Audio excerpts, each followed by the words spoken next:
नमस्कार and welcome to my YouTube channel English for all. This is Manish Rai. आज प्रस्तुत है सब्जेक्ट वर्ब एग्रीमेंट की एक और वीडियो। बच्चों, यह वीडियो आपके लिए बहुत महत्वपूर्ण है।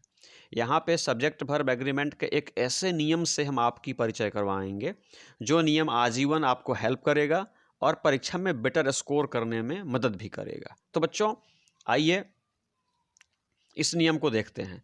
बच्चों, यहाँ पे लिखा हुआ है slow and steady, bread and butter, horse and carriage, rice and करी।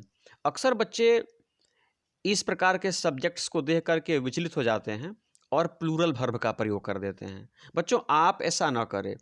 इस प्रकार के सब्जेक्ट्स की एक पूरी सूची इस वीडियो में है, अतः इस वीडियो को आप अंत तक अवश्य देखें। तो बच्चों, स्लो एंड स्टडी ये एंड से जुड़ा हुआ है, ब्रेड एंड बटर ये भी एंड से जुड़ा हुआ है, हॉर्स एंड कैरेज ये भी एंड से जुड़ा हुआ है। ये बच्चों यहाँ पे दो सब्जेक्ट्स को एंड से जोड़ा गया है और इस प्रकार से ये एंड से जुड़ गए हैं बच्चों कि ये दो न हो करके एक बन गए हैं। और ये एक बन गए हैं इसलिए ये सिंगुलर सब्जेक्ट है और इसके साथ सिंगुलर वर्ब का प्रयोग करें। बच्चों, इसकी पूरी सूची इस वीडियो में है, ध्यान दीजिएगा। पूरी सूची इस वीडियो में है बच्चों। आप इस वीडियो को अंत तक अवश्य देखें और देखिए कि किन किन चीज़ों को जब हमने एंड से जोड़ा है तो जुड़ने के बाद वे एक हो गए हैं। तो एक हो गए हैं मतलब सिंगुलर हो गए हैं, इसलिए क्रिया का प्रयोग सिंगुलर हुआ है। बच्चों देखिए, पहला slow and steady wins the race. देखिए बच्चों, स्लो एंड स्टडी, यहाँ पे एंड से स्लो और स्टडी को हमने जोड़ा है। ये इस प्रकार से जुड़े हैं ना कि ये एक आइडिया को एक्सप्रेस करते हैं, इसलिए क्रिया सिंगुलर है। ब्रेड एंड बटर, जब भी बच्चों सब्जेक्ट के रूप में ब्रेड एंड बटर आए ना तो आपकी क्रिया सिंगुलर होगी, जैसे कि मैंने इज किया है। तीसरा देखिए, राइस एंड करी। बच्चों, जब भी सब्जेक्ट के रूप में राइस एंड करी मिले ना, क्रिया सिंगुलर होगी, तो इज हो जाएगा। The crown and glory of life is character. Number 4 देखिए बच्चों, डी देखिए, the crown and glory of life is character, यानी जीवन का क्राउन कहिए, ग्लोरी कहिए, सब कुछ क्या है? आपका चरित्र है। तो जब कभी भी सब्जेक्ट के रूप में बच्चों द क्राउन एंड ग्लोरी आए ना तो क्रिया आपकी सिंगुलर होगी। ई देखिए, the horse and carriage is standing at the door. जब भी सब्जेक्ट के रूप में बच्चों द हॉर्स एंड कैरेज आए, ए हॉर्स एंड कैरेज भी अगर आए ना तो ये घोड़ा गाड़ी समझिए इसको। तो ये हॉर्स और कैरेज को इस प्रकार से जोड़ा गया है ना कि ये दो चीज़ें ना होकर के एक बन गई हैं, इसलिए क्रिया सिंगुलर होगी। उसी प्रकार से एफ देखिए बच्चों, truth and honesty is the best policy. जब भी सब्जेक्ट के रूप में बच्चों ट्रूथ एंड ऑनेस्टी आए ना, क्रिया सिंगुलर होगी। ठीक है। तो जी देखिए, विस्की एंड सोडा। जब भी बच्चों जी देख रहे हैं ना कि जब कभी भी विस्की एंड सोडा को हम एंड से जोड़ेंगे ना तो क्रिया सिंगुलर होगी। तो जब कभी भी विस्की एंड सोडा सब्जेक्ट के रूप में दिखे बच्चों, आप सिंगुलर वर्ब का प्रयोग करेंगे, जैसा कि मैंने किया है। Number H, age and experience matters a lot. Age and experience matters a lot. जब भी बच्चों सब्जेक्ट के रूप में एज एंड एक्सपीरियंस दिखे, जी एज एंड एक्सपीरियंस देखे ना तो आप सिंगुलर वर्ब का प्रयोग करेंगे। जी देखिए, हमने भी किया है। आई देखिए, all coming and going is forbidden. बच्चों, कमिंग एंड गोइंग दोनों अगर एक साथ आए ना तो क्रिया हमेशा सिंगुलर होगी, जैसा कि मैंने भी किया है। बच्चों जे देखिए, द राइज एंड फॉल। बच्चों, राइज एंड फॉल अगर एक साथ आए ना क्रिया सिंगुलर होगी। द सम एंड सबस्टांस, बच्चों इसका मतलब सारांश होता है। द सम एंड सबस्टांस अगर ये भी किसी वाक्य के सब्जेक्ट के रूप में आए ना तो हमेशा सिंगुलर वर्ब का प्रयोग करेंगे, जैसा कि मैंने भी किया है, इज किया है। एल देखिए, द लॉन्ग एंड शॉर्ट। बच्चों, द लॉन्ग एंड शॉर्ट का मतलब भी होता है सारांश, जैसा कि सम एंड सब्सटेंस का अर्थ होता है वहीं अर्थ लॉन्ग एंड शॉर्ट का भी होता है। तो जब कभी सब्जेक्ट के रूप में लॉन्ग एंड शॉर्ट आए ना तो आप बच्चों हमेशा सिंगुलर वर्ब का प्रयोग करेंगे, जैसा कि मैंने किया है। नंबर एम देखिए, screaming and shouting was heard there. जब कभी भी सब्जेक्ट के रूप में बच्चों स्क्रीमिंग एंड साउटिंग आए, जी स्क्रीमिंग एंड साउटिंग आए ना तो क्रिया सिंगुलर होगी, जैसा कि मैंने भी किया है। तो बच्चों एक बार फिर मैं इसको दोहराता हूँ।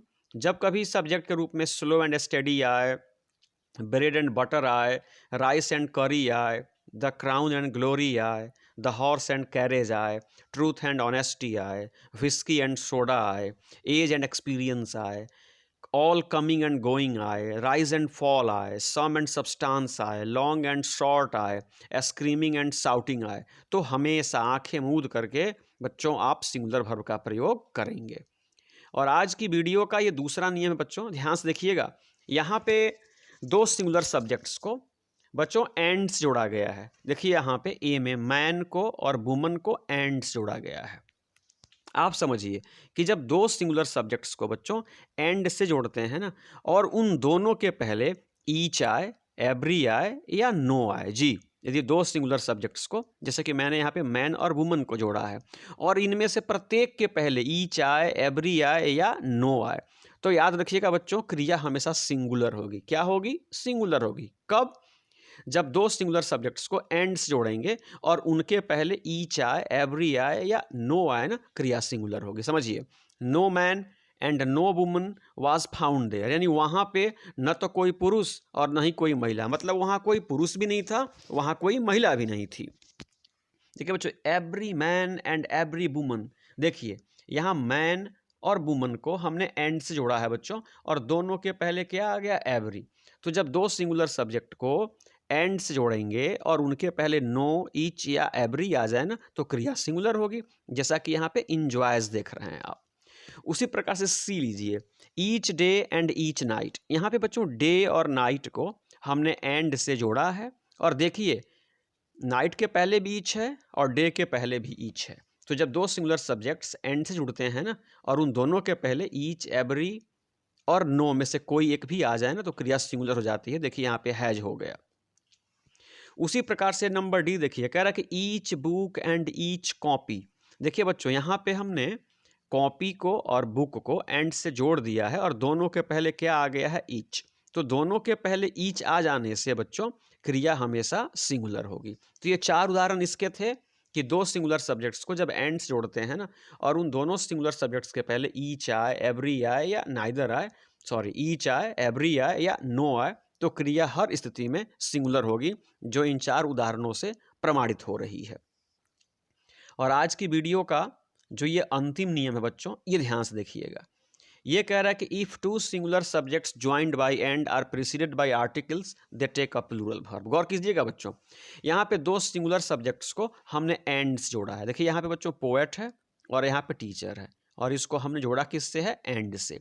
तो अगर बच्चों जब दो सिंगुलर सब्जेक्ट को हम एंड से जोड़ते हैं ना, और दोनों के पहले आर्टिकल आए, देखिए बच्चों दोनों के पहले आर्टिकल, पोएट के पहले द आया है, टीचर के पहले भी द आया है। जब दोनों के पहले आर्टिकल आएगा ना, तो वहाँ पे दो व्यक्ति होंगे, तो क्रिया प्लूरल हो जाएगी। समझिए, the poet and the teacher have arrived. Have लगाने के पीछे तात्पर्य क्या है? समझिए, यहाँ पे एंड के माध्यम से पोएट और टीचर को मैंने जोड़ा है, और दोनों के पहले आर्टिकल आया है। तो दोनों के पहले आर्टिकल आने का अर्थ हुआ कि यहाँ पे दो व्यक्तियों की चर्चा है, एक पोएट है और एक टीचर है, इसलिए क्रिया हमारी प्लूरल हो जाएगी।